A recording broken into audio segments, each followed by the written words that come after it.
খালুজান, ভাইজানের কোনো মেয়ে পছন্দ হয় না কেন জানেন? আমি খোঁজ নিয়ে দেখছি, যাদের কোনোদিন বিয়ে হয় না তারাই আমাদের বাড়ি আসে ছেলে দেখতে। আমাদের উচিত কি জানেন? আমাদের উচিত মেয়েদের বাড়িতে গিয়ে দেখে আসা, তাহলে ভাইজানের পছন্দ হবে, আমার ভাইজান বিয়েটাও করতে পারবে।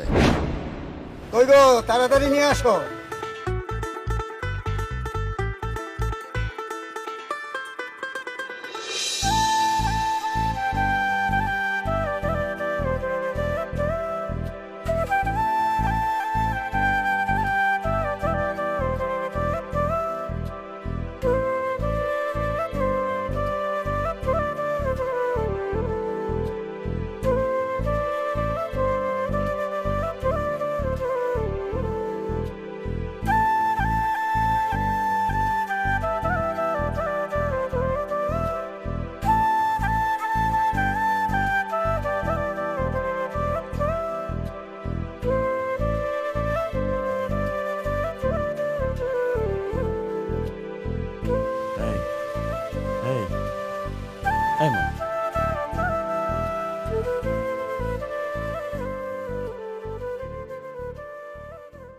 মাশাআল্লাহ ভাইজান, মেয়ে আমাদের পছন্দ হয়েছে।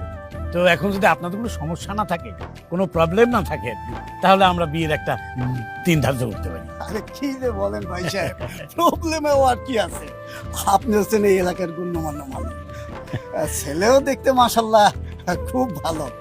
আলহামদুলিল্লাহ, আমরা রাজি আছি। বেন সাহেব, ওই বিআই সাহেব রাজি আছে, আপনার কোনো আপত্তি আছে? ভাই সাহেব, আমার কোনো আপত্তি নাই। তাইলে আমরা সবাই মিলে ঝিলে বিয়ের দিন তারিখ ঠিক করে ফেলি। আলহামদুলিল্লাহ। আব্বা একটা কথা বলি, সবাই যেহেতু রাজি খুশি আছে, ছেলে মেয়ে একটু নিজেদের মধ্যে কথা বলুক, একটু আন্ডারস্ট্যান্ডিং হোক, কি বলেন? তুমি থামো তো বাবা।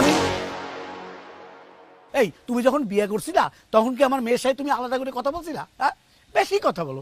এমনি আমার ছেলেটার মেয়ে পছন্দ হয় না, মেয়ে দেখতে দেখতে হয়রান হয়ে গেছি, তার মধ্যে তুমি বাহার ঢুকাচ্ছ।